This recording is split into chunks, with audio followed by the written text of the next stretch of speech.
The range was a symphony of chaos and power. Rounds cracked through the dry air like a whip snapping against the wind, each one a jolt to the senses. Targets didn't just fall, they exploded into swirling clouds of dust, as if the earth itself couldn't hold them together. Instructors, their voices booming through steel megaphones, barked corrections with an urgency that made your heart race. Keep your stance tight. Aim higher. Move, move, move. But amidst all this thunder and fury, near the end of the firing line, one figure stood out, not because he shouted or charged, but because he didn't move, didn't flinch, didn't even raise a weapon. Can you imagine it? He sat alone on a weathered ammo crate, arms crossed, his eyes shrouded beneath the brim of a sun-faded navy cap, just watching. Some recruits couldn't help but snicker. What's that old guy doing here? Someone's grandfather get lost on his way to the rocking chair. Others shrugged it off, maybe he was a retired range officer, too creaky to hold a clipboard, let alone a rifle. He didn't speak. He didn't even nod. Who was he? Why was he sitting there like a ghost in the middle of a war zone? But when Recruit Carter stepped up to his lane, sweat beading on his forehead, something caught his eye that stopped him cold. A flash of ink peeked out from under the rolled-up sleeve of the old man's flannel shirt. A tattoo. A trident. Old, worn, its edges softened by time, but unmistakable. The round in Carter's chamber. It never fired. Because in that heartbeat, he realized this man hadn't come to observe. He'd come to remember. Oh, what stories must live behind those silent eyes. Welcome to Heartfelt Gratitude Stories. Here, tales of courage and kindness pierce through the shadows, illuminating the raw, beating heart of humanity. Are you ready to dive into what really happened that day? Trust me, this is a story that'll grip your soul and linger long after the last echo fades. The SEAL firing range wasn't some cozy picnic spot, it was a crucible. Gravel crunched and bit through the soles of boots like it was alive, and the sun blazed down, searing through tactical fabric as if it were tissue paper. Every gunshot ricocheted off steel backstops, thundering through the canyon like a storm you could feel in your bones. Recruits lined up in rigid formation, rifles slung across their chests, shoulders squared, chins up. Precision. Aggression. Discipline. This place didn't just ask for it, it demanded it, with every crack of a bullet and every shout from the line. Carter had been wound tight all week. Was it the heat? The drills? No, it was this phase, the one where instructors stopped holding your hand and started swinging. Every mistake was judged in the deafening roar of decibels and the split-second snap of speed. He'd already watched two recruits crumble, one froze like a deer in headlights, the other flinched like a kid in a haunted house. Dropped. Gone. And now, those hawk-eyed instructors were zeroed in on him. Every twitch of his finger, every rise and fall of his chest, they saw it all. His mind was a machine, focus on the range, the weapon, the rhythm, breathe in, breathe out, squeeze. But then, out of nowhere, he noticed him. At the far edge of the gravel pad, beyond the neat, designated lines, a lone man sat on an old ammo crate. No badge. No patch. No rank screaming from his chest, just a battered flannel shirt with sleeves rolled up, light blue jeans faded pale at the knees, and brown boots cracked at the toes like they'd marched through a lifetime. His face. It was carved from stone, deep lines etched by years, eyes hidden under a sweat-stained navy blue ball cap. The kind of cap old men wear when they've seen too much to talk about but can't stop reliving it in their minds. Who was this guy? Why wasn't anyone else staring?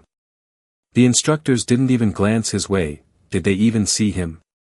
He just sat there, still as a sandbag, watching every recruit who dared step into firing position.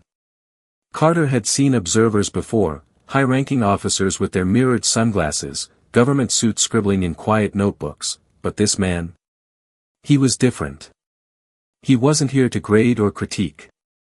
He was here to feel it again, to taste the gunpowder in the air like it was an old friend. And that realization hit Carter harder than any drill sergeant's bellow ever could. What must it be like to carry that kind of quiet? Carter reset his stance, boots digging into the gravel of the SEAL firing range, rifle slung low, ears still buzzing from the last volley. The sun pounded down on the metal structures, and the air was thick with the sharp sting of gunpowder, dust, and sweat. But it wasn't the heat making his skin prickle, it was that man, the old one. He hadn't budged since Carter first laid eyes on him, still perched on that crate, elbows resting on his knees, a silver thermos dangling loosely from one hand. His cap shadowed most of his face, but those eyes, God, you could feel them. Intense, unwavering, cutting through the chaos like a blade. Carter had seen base observers before, silent instructors sizing you up, senior officers hunting for cracks in your armor. But this man wasn't scribbling notes or ticking boxes. He was reliving something. And that made Carter feel naked, vulnerable, like every shot he took was being weighed on a scale he couldn't see. He tried to shake it off. Come on, focus. He chambered another round, adjusted his footing, and fired. Clean shot. The steel plate sang out in the distance. Another. And another. But between every burst, his eyes darted back to the edge of the line. The man still hadn't moved. Was he judging? Remembering? Both? On break, Carter trudged over to the ammo crates to refill his magazines, the crunch of gravel underfoot mixing with the low hum of the others talking, grunts, curses, the kind of chatter recruits lean on to pretend the pressure isn't suffocating them. Even they had noticed him now. Who's that guy by the fence? One muttered, voice low. Another smirked, probably someone's granddad. Hasn't blinked since we got here, creepy, right? Carter didn't chime in. He couldn't. Because he'd seen something they hadn't, something that turned his stomach into knots. It happened just minutes earlier, when the old man stood and stretched his back with a slow, deliberate roll. Subtle, almost casual, like someone shifting their sleeve because it itched. But as he did, the cuff of his flannel shirt slid back, and there it was, a mark. Just a glimpse, but it hit Carter like a freight train. A tattoo, old and faded, its edges blurred by decades of sun and skin. But he knew it instantly, the SEAL trident. Not the shiny, polished versions you see on social media or stitched onto hats at the PX. No, this was raw, sharper lines, dulled by time, not from neglect but from living. The eagle, the trident, the anchor, the flintlock, all there, etched into a man who didn't need to brag about what he'd done. Holy hell, who was this guy? Carter's pulse kicked into overdrive. That symbol wasn't some participation trophy for surviving BUD/S.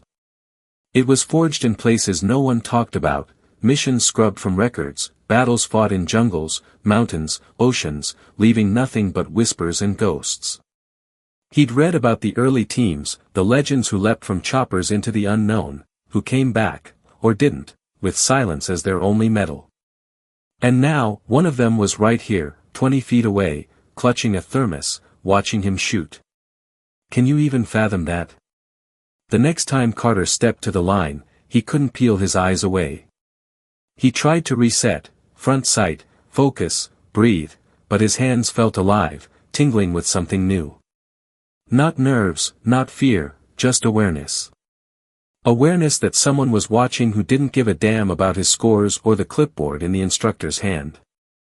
Someone who'd done it for real, in the dark, with no crowd to cheer when the smoke cleared. It was humbling, God, was it humbling? He didn't tell the others. He didn't point. He didn't want to. This wasn't gossip to spread, it was a weight to carry, a quiet honor. And those eyes were on him now, with every shot, every breath, whispering without words, show me what you've got, kid. Could he live up to that? It wasn't part of the schedule. It wasn't part of the drill.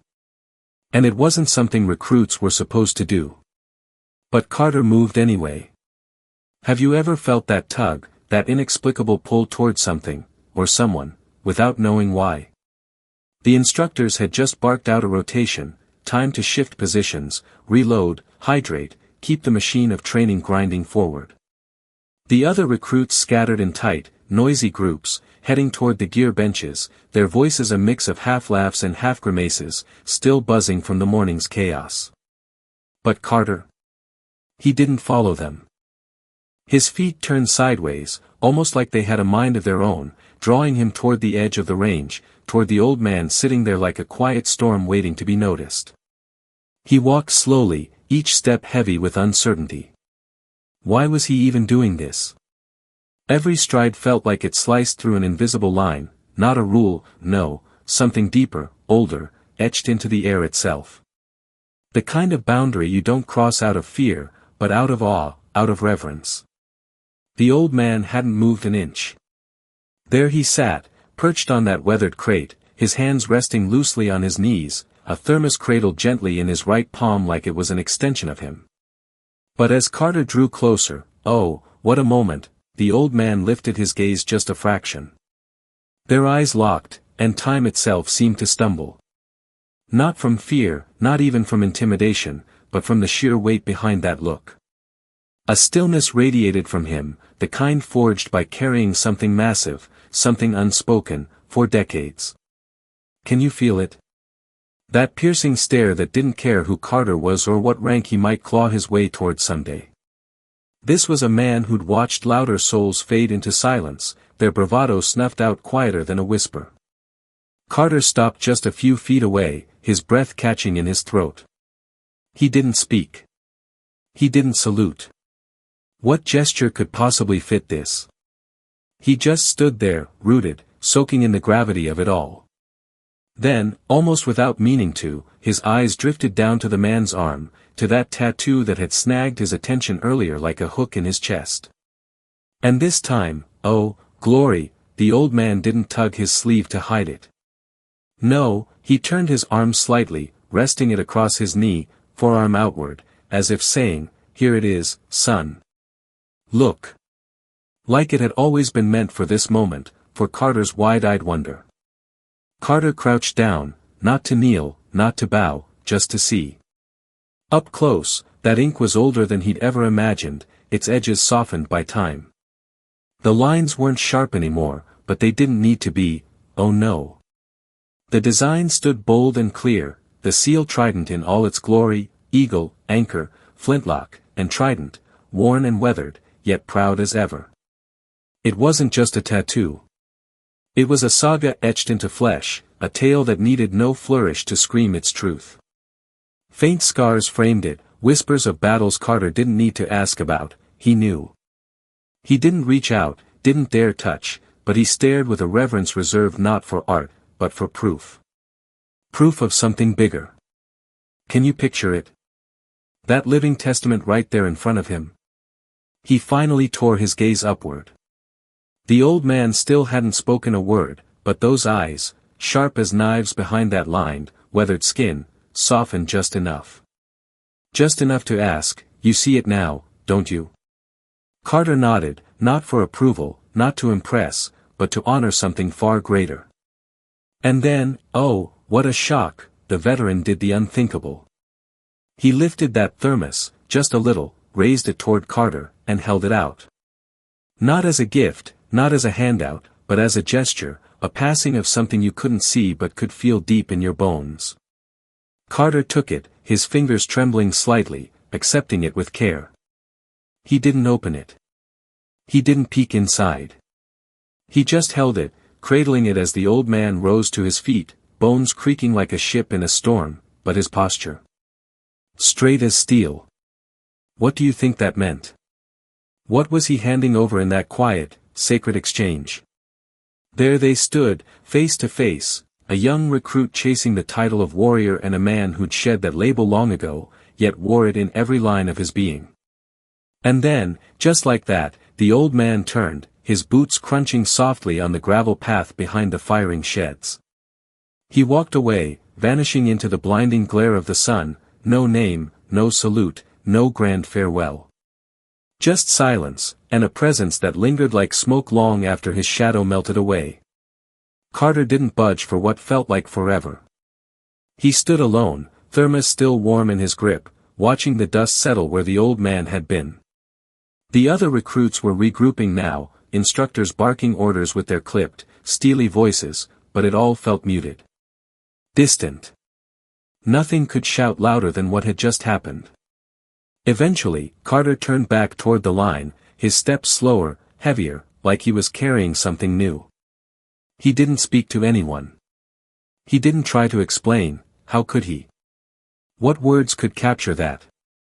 When he reached his gear, he set the thermos down beside his rifle with a tenderness that surprised even him. It was warm, alive almost, but he didn't open it. He didn't need to. That gesture wasn't about coffee or thirst, it was about trust, about legacy, about something passing between them, one silent sip at a time. When the next round of firing began, wow, you should have seen him, Carter was different. Not faster, not louder, just steadier. Every shot rang out with purpose, every movement sharp and clean. His breathing fell into rhythm with the recoil, steady as a heartbeat. He didn't glance around to see who noticed. He didn't have to. He already knew who had. The instructors picked up on it, too. One of them, a grizzled chief who rarely spared more than a grunt, stopped beside Carter after his round. He said nothing at first, just stood there, arms crossed, eyes flicking from the riddled target to the recruit. Then, in a voice so soft it almost didn't fit him, he asked, "You talked to him?" Carter gave a single nod. The chief didn't press for details. He just offered a half smile, rare, quiet, real, before walking off. Can you believe it? That tiny crack in the armor of a man like that. That night, while the others laughed over cards or tapped out messages home, Carter sat alone at the edge of the barracks.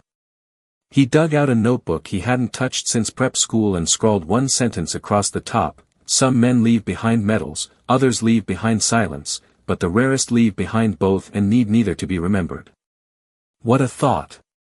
What a truth carved out of that fleeting encounter! The next Thursday, Carter couldn't help himself, he had to look for him. He got there early, posted up by the range entrance before roll call, his eyes scanning the crates, the benches, the fence line. Nothing. The instructors droned on, the drills churned forward, but that crate? Empty. A week passed, then another, and still no sign.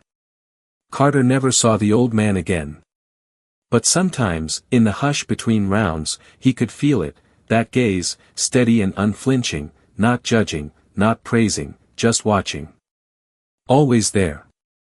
Some legends don't need a name, do they? They don't strut around with medals pinned to their chest or spin tales in booming speeches. They just appear, quiet as a shadow, and let their silence roar louder than any war story ever could. That old man at the SEAL firing range didn't show up to fix anyone's aim or bark orders. He came to remember, and in that act, he became the benchmark, the unspoken standard Carter couldn't shake.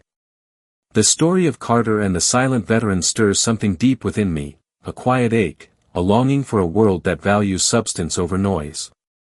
In today's whirlwind of social media clatter, where every like and retweet screams for attention, I'm exhausted by the obsession with being loud.